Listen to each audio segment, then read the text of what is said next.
मुनिश्री, अब ये तो रही मेरी बात, लेकिन समाज में जब साधक इस ध्यान पद्धति को सीखेंगे या अपनाएंगे, तब उन्हें अपने आप को अहंकार से बचाने के लिए क्या उपाय करने होंगे।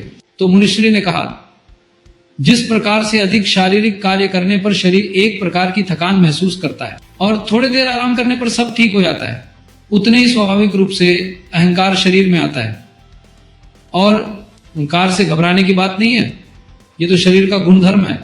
अधिक क्रियाशील रहेंगे तो वो आएगा ही, ये समझ लो। यह मन की एक प्रकार की थकान है, थोड़े समय निष्क्रिय होने पर चला जाता है। एक तो थोड़े समय निष्क्रिय रहकर एकांत में ध्यान करें या सामूहिक ध्यान करें, यही समाज में रहकर अहंकार पर नियंत्रण रखने के सबसे सरल उपाय हैं। यहाँ तो कोई वैचारिक प्रदूषण नहीं है, फिर भी हम सभी सामूहिक रूप से रहते हैं, सामूहिक रूप से प्रार्थना करते हैं। जिन्हें चलने में तकलीफ है वे मुनिवर भी दूसरों की मदद से यहाँ पर एक होते हैं, और हम संग में रहकर अपने आप को अहंकार से बचाते हैं। और समाज में सामूहिक ध्यान तो बहुत आवश्यक है, भोजन से भी अधिक आवश्यक है, क्योंकि एक दिन भोजन नहीं किया तो शरीर कमजोर होगा, लेकिन एक दिन सामूहिक ध्यान नहीं किया तो चित्त कमजोर होगा। अहंकार पर नियंत्रण करने के लिए सामूहिक ध्यान, सामूहिक प्रार्थना बहुत आवश्यक है। प्रत्येक सिक्के के दो पहलू होते हैं। समाज में जहां एक और अति वैचारिक प्रदूषण का खतरा है, वहीं दूसरी ओर बड़ी सामूहिकता का लाभ भी है। वहां मनुष्य हजारों लाखों की संख्या में जब होकर ध्यान कर सकते हैं, क्योंकि लोग वहां इतनी बड़ी संख्या में रहते हैं। समाज की जनसंख्या जहां एक और वैचारिक प्रदूषण करती है, वहीं दूसरी ओर एक बड़ी सामूहिक शक्ति भी बन सकती है। और उस सामूहिक शक्ति का लाभ तब होगा जब उसे एक सी योग्य सकारात्मक दिशा दी जाए।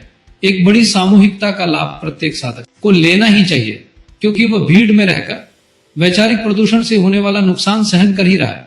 एक बड़ी सामूहिकता का लाभ यह है कि हमें अपने में रूपी अहंकार को विसर्जित करने के लिए स्थान मिल जाता है। जितनी बड़ी सामूहिकता होती है, अहंकार उतना ही अधिक विसर्जित होता है। इस प्रकार से समाज की अधिक संख्या की समस्या को लाभ में भी परिवर्तित किया जा सकता है। सामूहिक ध्यान के बड़े बड़े आयोजन करके अपन एक घर में 1 लाख दिन ध्यान करना और 1 लाख लोगों के साथ एक दिन ध्यान करना बराबर होता है। सामूहिक ध्यान में जहां एक और चित्त की शुद्धि होती है, वहीं दूसरी ओर आत्मा की भी प्रगति होती है, क्योंकि आत्मा को भी प्रगतिशील आत्माओं की सामूहिकता मिलती है। इसलिए ध्यान के, प्रार्थना के ऐसे बड़े बड़े सामूहिक आयोजन में भाग लेना अहंकार से मुक्ति दिला सकता है। लेकिन आवश्यक है आप वहां सामान्य तरीके से ही जाएं। अति विशिष्ट व्यक्ति बनने पर वह सामूहिक शक्ति का लाभ नहीं होगा। अति विशिष्ट व्यक्ति बनने पर 2 नुकसान है। जहां एक ओर सामूहिकता का लाभ नहीं होगा, वहीं दूसरी ओर इतनी बड़ी सामूहिकता में विशिष्ट अतिथि बनने से अहंकार में वृद्धि होगी। यानी दोनों ओर से नुकसान ही है। यदि आप किसी बड़ी सामूहिकता में अति विशिष्ट व्यक्ति बनकर जाएंगे, तो सारे लोग आपको अति विशिष्ट व्यक्ति मानेंगे ही, और वैसे ही आपसे बर्ताव करेंगे।